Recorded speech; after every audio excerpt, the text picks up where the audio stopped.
오늘 말씀은 16장 9절부터 13절에 대한 아주 실제적인 적용입니다. 9절 말씀이죠. 내가 너희에게 말하노니 불의의 제물로 친구를 사귀라. 그리하면 그 제물이 없어질 때에 그들이 너희를 영주할 처소로 영접하리라. 예. 불의의 제물로 친구를 사귀는 것은 이 땅에서 우리가 사는 날 동안 청지기로서 이 재물을 어떻게 사용할 것인지에 대한 지침입니다. 근데 사실 단순하지는 않습니다. 여기에는 우리의 믿음과 신앙에 대한 모든 것들이, 많은 것들이 사실은 녹아있는 말씀이에요. 그냥 단순하지가 않습니다. 당장 재물관이 들어있죠. 그리스도인에게 재물은 어떤 의미가 있는가? 또 청지기관이 들어있습니다. 나는 청지기인가? 아니면 나는 주인인가? 네. 주인이라면 내 마음대로 할 것이지만 청지기라면 일단 고용인이죠. 고용인이고 주인의 소유를 맡아서 관리하는 자입니다. 관리하는 자로서 지혜와 진실함이 있어야 하고요. 또 청지기라면 애시당초 내가 가진 소유는 남의 것이다. 그렇죠? 남의 것이다. 주님의 뜻대로 사용하는 것이 의로운 청지기의 역할입니다. 그러면 그 주님의 뜻이 뭐냐? 불의의 제물로 친구를 사귀라. 이건 주님의 뜻입니다. 그리고 12장에 보니까 삼가 모든 탐심을 물리치라. 사람의 생명이 그 소유에 넉넉한 데 있지 아니하니라. 그러면서 어리석은 부자의 비유를 말씀하시는데 바로 이런 것들이 재물 사용에 다 녹아들어 있는 거죠. 자, 그리하면 그 재물이 없어질 때 죽음 이후에 그들이 너희를 영주할 처소로 영접하리라. 그리고 하나님과 재물을 겸하여 섬길 수 없음을 바로 부자와 거지 나사로를 통해서, 오늘 비유를 통해서 누구나 알기 쉽게 보여주고 있습니다. 자, 19절부터 21절은 부자와 거지 나사로의 이생의 모습입니다. 19, 20, 21절을 통해서 그냥 이 땅에 사는 모든 날을 그냥 딱 세 절로 요약을 했어요. 되게 짧지만 아주 간결하게 그들이 어떤 사람이며 어떻게 살았는지를 묘사하고 있습니다. 먼저 19절부터 다시 한번 읽어볼까요? 19절 시작. 한 부자가 있어 자색 옷과 고운 베옷을 입고 날마다 호화롭게 즐기더라. 자색 옷과 고운 베옷은 부자가 얼마나 큰 부자인지를 보여줍니다. 이 자색 옷과 고운 베옷은 상류층만 입을 수 있는 당시에 가장 비싸고 화려한 사치품입니다. 그런 옷들을 그냥 층층이 껴입고 날마다 그렇게 산다고 생각해 보십시오. 이미 12장에서도 어리석은 부자가 등장을 했습니다. 여러 해 쓸 물건을 많이 쌓아두고 뭐라고 말해요? 내 영혼아, 이제 여러 해 쓸 물건을 많이 쌓아두었으니 평안히 먹고 쉬고 먹고 마시고 즐기자. 그렇게 말합니다. 그러자 하나님은 이르시되 어리석은 자여 오늘 밤에 내 영혼을 도로 찾으리니 그러면 내 준비한 것이 누구의 것이 되겠느냐. 자기를 위하여 재물을 쌓아두고 하나님께 대하여 부요하지 못한 자가 이와 같으니라. 예. 오늘 부자가 이런 부자입니다. 하나님께 대하여 부요하지 못하고 재물을 섬기는 부자다. 자, 20절입니다. 그런데 20절 한번 읽어보죠. 시작. 그런데 나사로라 이름하는 한 거지가 헌대투성이로 그의 대문 앞에 버려진 채, 21절이요.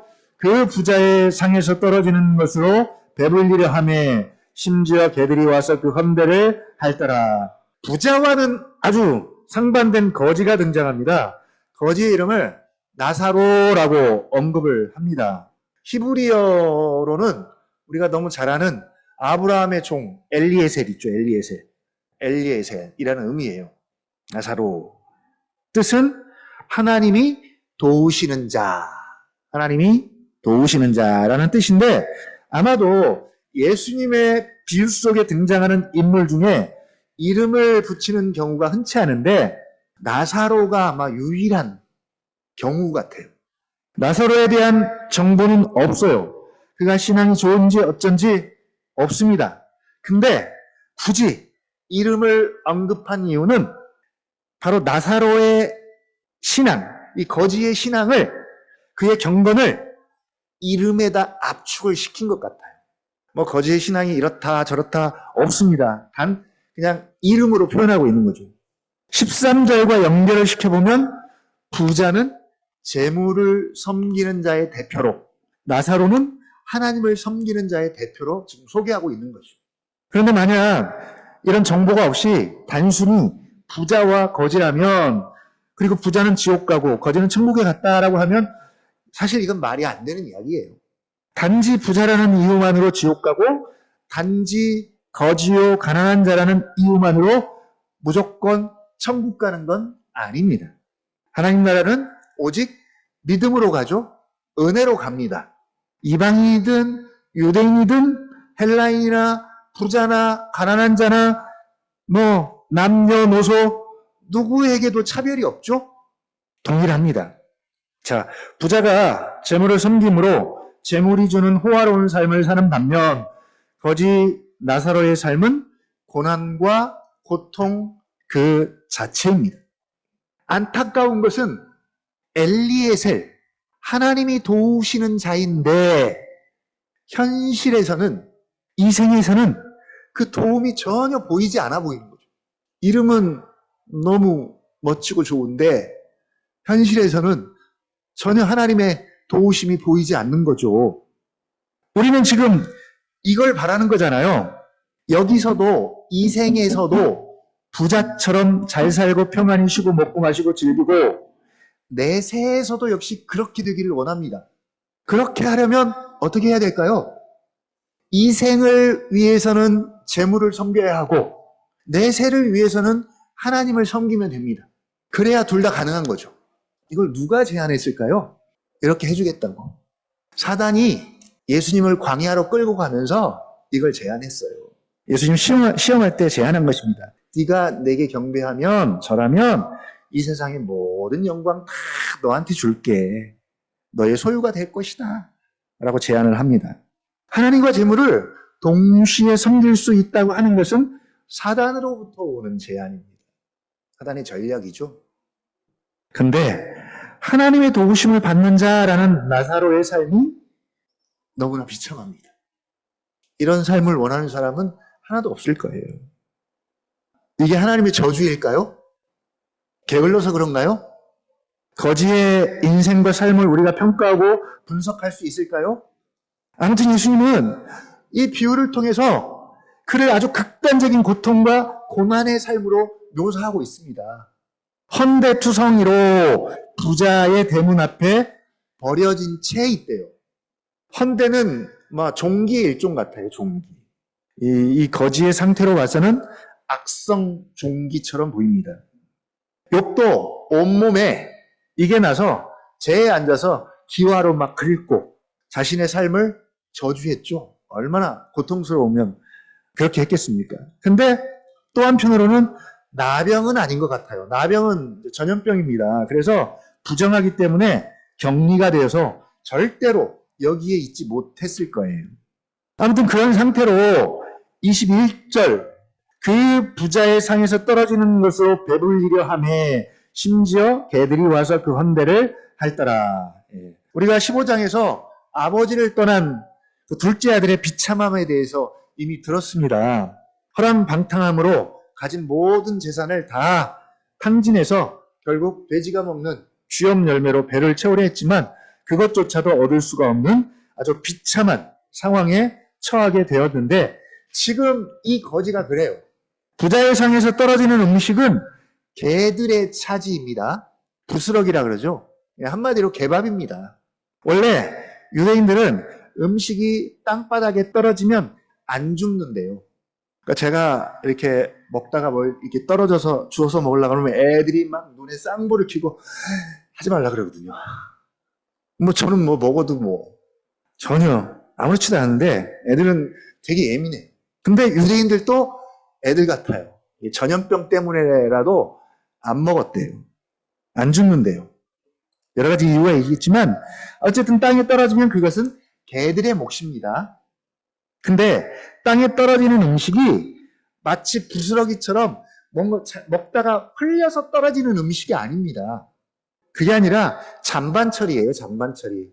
실컷 먹을 만큼 먹다가 남으면 땅바닥에 다 이렇게 버린대요. 그러면 개들이 와서 그거를 먹는 거죠. 근데 지금 거지가 그것으로 배를 채우려고 하는데 나사로는 그것마저도 허락이 안 되는 거죠. 심지어 개들이 와서 그 상처를 헌대를 핥았대요. 여기 개들은 집에서 기르는 애완견들이 아닙니다. 들개예요, 들개. 얼마나 사납겠어요. 그런 개들이 나사로의 그 종기와 상처를 핥습니다. 이건 나사로가 얼마나 모욕적이고 비참한 상태인지를 단적으로 보여주는 묘사입니다. 부자는 호화로운 이 생활을 영원히 지속되기를 바랐을 것이고, 나사로는 어땠을까요? 이 생활이 빨리 끝나기를 바랬을 거예요. 그렇죠? 근데 22절, 순식간에 분위기가 바뀝니다. 이에 그 거지가 죽어 천사들에게 받들려 아브라함의 품에 들어가고 부자도 죽어 장사되매. 예. 어떻게 이렇게 3절 만에 분위기가 확 반전될까요? 오래 가지 않죠? 그래서 제가 이 말씀을 보다가 제 나이가 생각이 나더라고요. 내가 내일 모레 환갑이구나. 죄송합니다. 환갑 지나신 분이 계시는데. 내일 모레가 나도 그렇네. 하룻밤 더 자면 이 땅에서의 삶의 끝자락에 서겠네 라는 생각이 드네요. 하룻밤만 더 자면. 부자의 입장에서 이 삶이 조금 더 오래 가고 영원했으면 좋겠는데 거지도 죽고 부자도 죽습니다.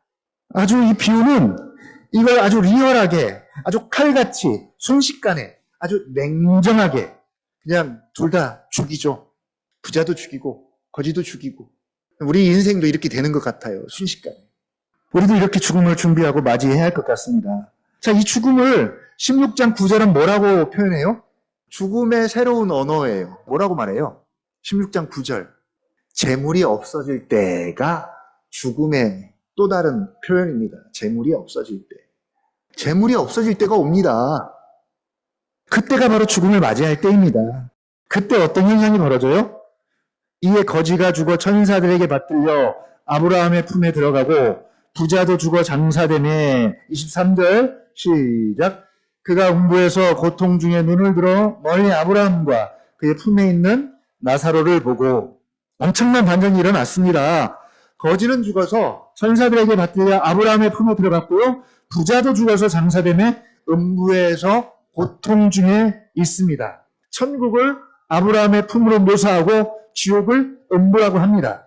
바리새인들에게 이 그림은 얼마나 충격적이었을까요?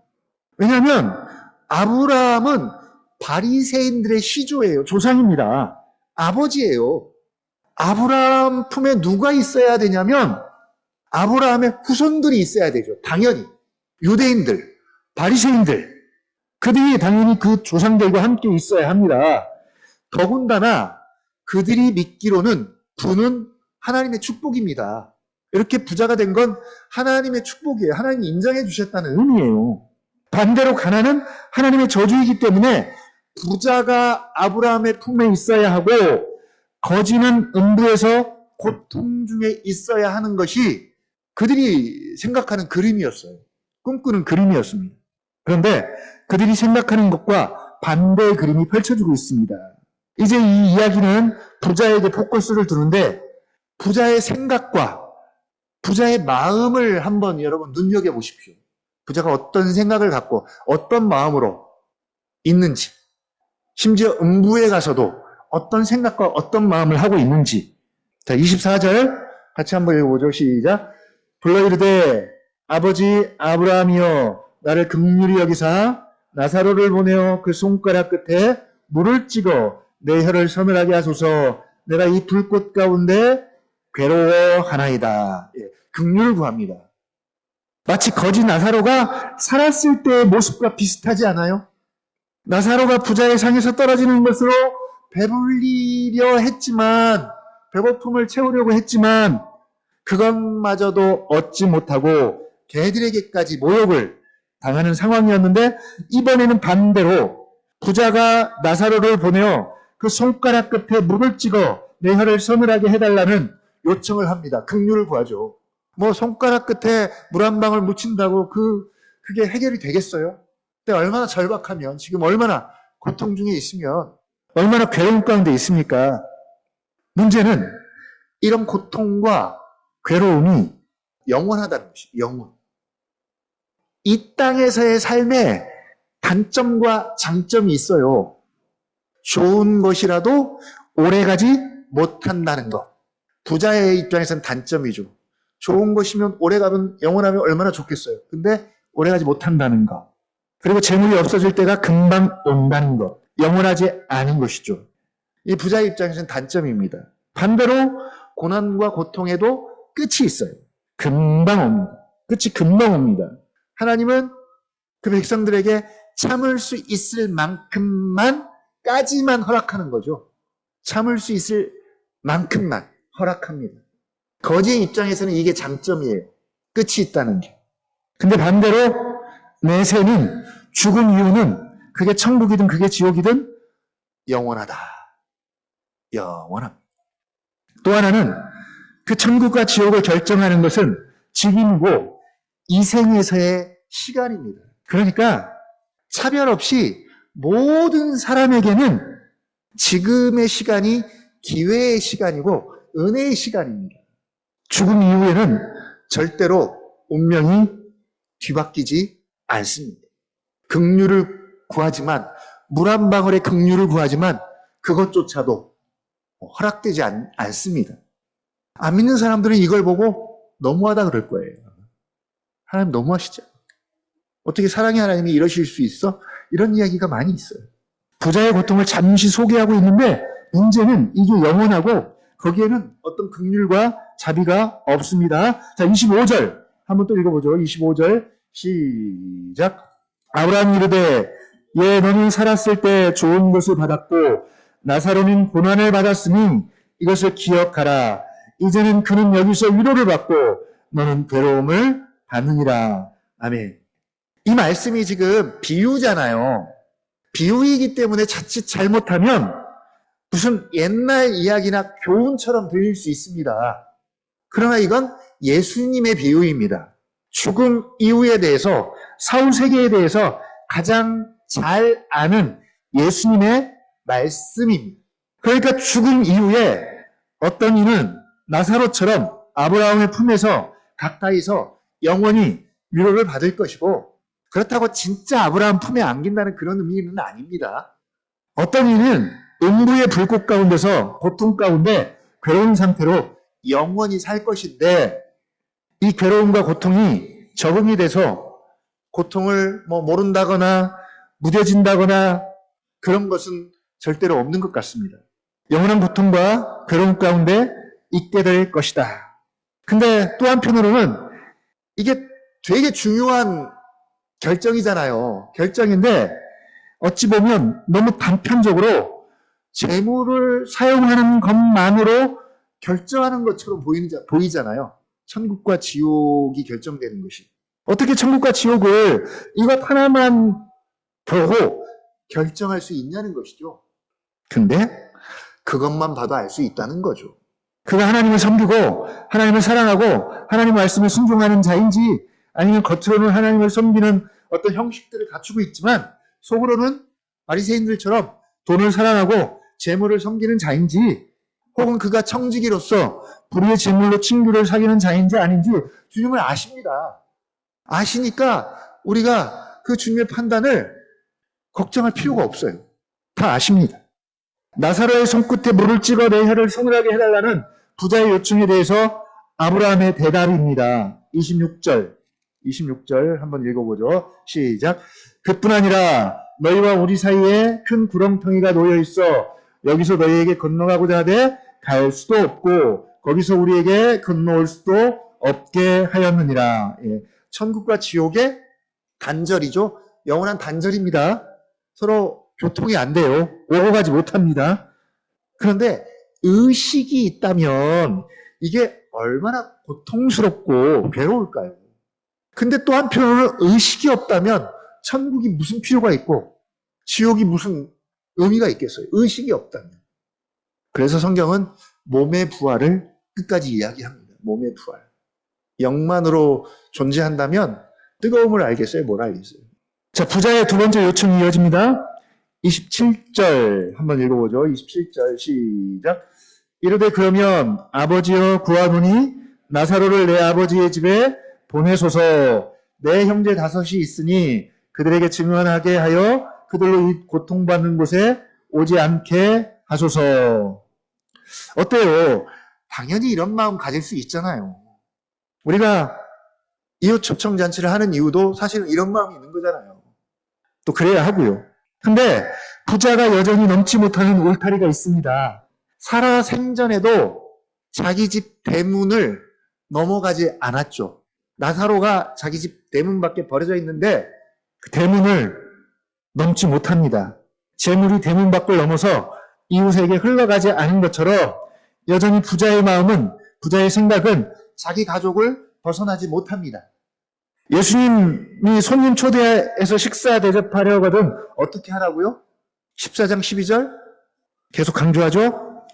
내가 점심이나 저녁이나 베풀거든 벗이나 형제나 친척이나 부한 이웃 청하지 말라. 두렵건대 그 사람들이 너를 도로 청하여 내게 갚음이 될까 하노라. 차라리 잔치를 베풀거든 가난한 자들과 몸 불편한 자들과 저는 자들과 맹인들을 청하라. 이 원리입니다. 물론 가족도 돌보고 생각해야 합니다. 이건 기본이죠. 이건 기본입니다. 그러나 하나님 나라에서는 가족 개념이 달라지죠? 누가 형제요 자매입니까? 누가 내 형제고 자매라고요? 아버지의 뜻대로 행하는 자라야 내 형제요 자매다. 예수 그리스도의 피로 언약의 그 피에 참여해서 함께 먹고 마시는 자들이 새로운 가족입니다. 근데 죽어서도 여전히 육신의 혈통으로 맺은 가족을 벗어나지 못하는 부자의 마음과 생각을 단적으로 보여줍니다. 보니까 다섯 형제도 부자와 같은 삶을 살아가는 것 같아요. 네. 그들을 걱정하는 마음으로 나사로를 그들에게 보내서 그들로 이 고통받는 곳에 오지 않게 해달라고 요청을 합니다. 이제 아브라함의 답이죠.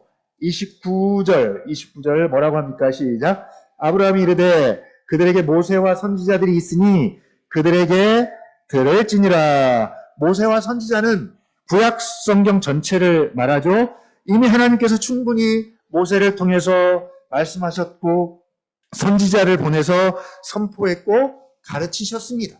그 모세와 선지자들을 이미 보냈으니 그들에게 들을지니라. 그들에게 들어라. 그랬더니 부자의 반응이 뭐래요? 30절 시작. 이르되 그렇지 아니하니이다. 아버지 아브라함이여 만일 죽은 자가 자에게서 그들에게 가는 자가 있으면 회개하리라. 여러분 맞나요? 맞을까요? 우리 마음속에 늘 도사리고 있는 생각 가운데 하나도 이거예요. 우리도 은연중에 이걸 바라지 않나요? 뭔가를 보여주면, 기적이 일어나면 회개하고 돌아올 것 같은데 라는 마음이 있습니다. 근데 이 사람의 강팍함과 완악함이 쉽게 변하지 않는 것 같아요. 애들이 종종 그 작년 요맘때를 생각하면서 이렇게 이야기를 하더라고요. 작년 요맘때. 그때 내가 되게 절박하게 뭔가를 원했었는데 그리고 합격만 하면 다 될 것 같고 그랬었는데 하면서 그때의 마음을 떠올리면서 아, 내가 작년 이맘때 이랬었지 저랬었지 하더라고요. 그래서 화장실 가기 전의 마음과 갔다 오고 나서의 달라진 마음을 스스로 돌아보면서 1년 전 이야기를 꺼냅니다. 그러면 이제 제가 듣고 한마디 더 하죠. 그래, 개구리 올챙이적 생각 못한다고 너가 지금 그런 상황이라고 제가 가끔 팩폭을 날려요. 올챙이적 생각하면 어때요? 지금 모든 것이 다 갖추어진 지금이 얼마나 감사합니까? 얼마나 은혜예요. 근데 심지어 뭘 그리워해요? 올챙이적 시절을 또 그리워하는 거죠. 자꾸. 그때는 그렇게 벗어나려고 애를 쓰더니 이제는 그 시절을 또다시 그리워하기 시작합니다. 출애굽한 이스라엘 백성들이 광야에서 애굽을 그렇게 그리워하잖아요. 애굽에 있을 때는 어땠습니까? 고통과 탄식과 울부짖음이 하늘에 닿았어요. 얼마나 고통스러웠습니까? 얼마나 절박했어요. 그래서 막 울부짖었어요. 우리를 구원해달라고. 하나님께서 그걸 들으시고 모세를 보내서 그들을 구원해내시고 한 나라, 한 백성으로 세우시려는 놀라운 계획을 가지고 하나님께서 그들을 구원해내셨는데 광야를 지나면서 애굽 시절을 그리워하면서 원망과 불평을 쏟아내기 시작합니다. 자, 그 과정 동안 얼마나 많은 능력을 경험했습니까? 그 능력을 가장 잘 경험한 사람이 누구예요? 애굽의 바로왕 아니에요? 그리고 애굽의 백성들. 하나님의 능력을 그렇게 많이 경험했어요. 근데 그들이 회개했다는 이야기는 아무데도 없습니다. 오히려 더 강팍해졌죠. 그 정도 보여줬으면 얼른 회개하고 하나님을 섬겨야 하는데 그런 일은 일어나지 않았습니다. 애굽의 10가지 재앙을 쏟아부었습니다. 하나님이 어떤 분인지 얼마나 크신지 보여주고요. 홍해를 가르쳤고요. 만나와 메추라기로 40년을 먹이시고 입히시고 낮에는 구름기둥과 밤에는 불기둥으로 그들을 보호하셨습니다. 그러면 하나님을 누구보다 잘 섬기고 잘 알기에 예배해야 하는데 광야는 불신앙의 상징이 되어버립니다. 우리 가운데도 이런 마음이 도사리고 있는 거죠. 한 번만 보여주시면, 이번 한 번만 살려주시면, 뭔가 보이는 능력과 기적을 베풀어 주시면 내가 주님을 더 잘 섬기겠습니다. 자, 여기에 대한 대답입니다. 31절 마지막이죠. 31절 같이 한번 읽어보겠습니다. 시작. 이르되 모세와 선지자들에게 듣지 아니하면 비록 죽은 자 가운데서 살아나는 자가 있을지라도 권함을 받지 아니하리라 하였다 하시니라. 죽은 자가 살아나는 것은 정말 놀라운 일입니다. 그러나 인간의 완악함과 강팍함은 그 어떤 것으로도 깨트릴 수 없고요. 변화시킬 수 없습니다. 오직 하나님이 하십니다.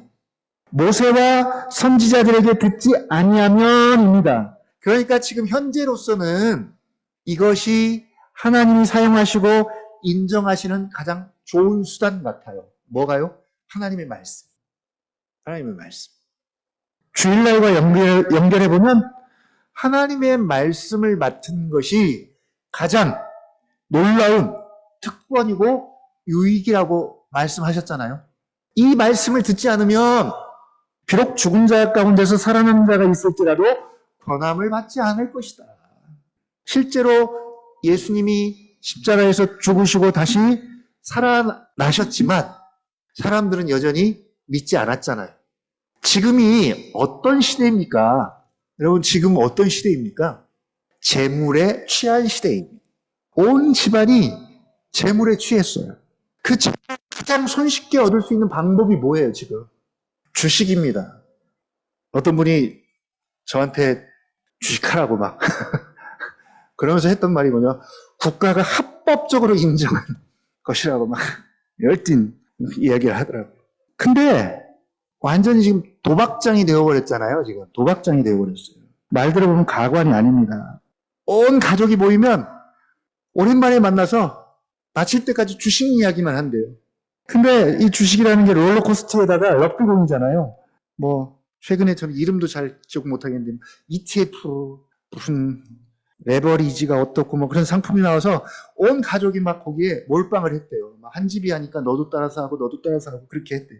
이것 때문에 막 주식시장이 완전히 폭망했다는 이야기를 합니다. 집에서 주식 이야기를 하니까 주식을 아예 모르는 어머니가 늘 걱정이래요.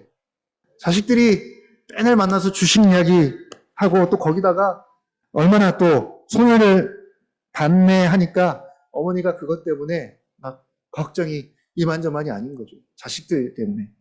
왜 이렇게 온 국민이 몰빵을 할까요? 왜 주식을 합니까? 경제가 걱정되고 기업을 살리고 정말 건강한 방법으로 소득을 얻기 위해서일까요? 그래서 지금은 완전히 노름판이 되어버렸습니다. 노름판. 돈 놓고 돈 먹기를 합니다. 이러면 우리 젊은 청년들이 나중에 건강하고 상식적인 방법으로 직장 생활하면서 살아가기가 정말 힘든 거죠.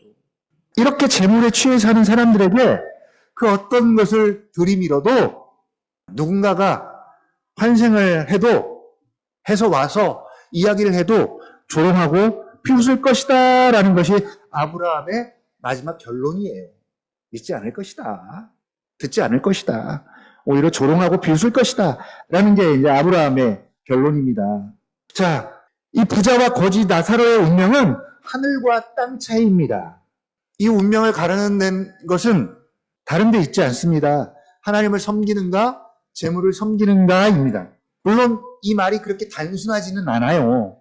그러나 분명한 사실은 하나님을 섬기는 자라면 하나님의 말씀에 따라서 자신을 청지기로 여길 것이고 자신의 소유는 남의 것이라고 여길 것이고 그 남의 것, 주인의 것을 주인의 뜻대로 사용하고 관리할 것이고요. 그 주인의 뜻이 무엇인지 늘 주의 깊게 살피고 예의주시해서 불의의 재물로 신부를 사귈 거예요. 혹은 삶과 모든 탐심을 물리치고 재물이 아닌 하나님께 대하여 부여한 자가 되고 너희 보물을 땅에 쌓지 말고 하늘에 쌓아두라는 말씀에 순종하며 살 거예요. 그냥 단순히 말로만 하나님을 섬기는 것이 아니라 실제로 그의 삶이 그렇게 될 것이라는 것이죠. 나는 하나님을 섬기는 자인지 재물을 섬기는 자인지 다시 한번 우리가 좀 돌아보고 부자의 그 지옥의 마음이나 생각이 아닌 늘 주의 은혜를 구하며 또 하늘을 바라보며 살아가는 우리가 되기를 위해서 이 시간 잠깐 기도하는 시간 우리가 가졌으면 좋겠습니다.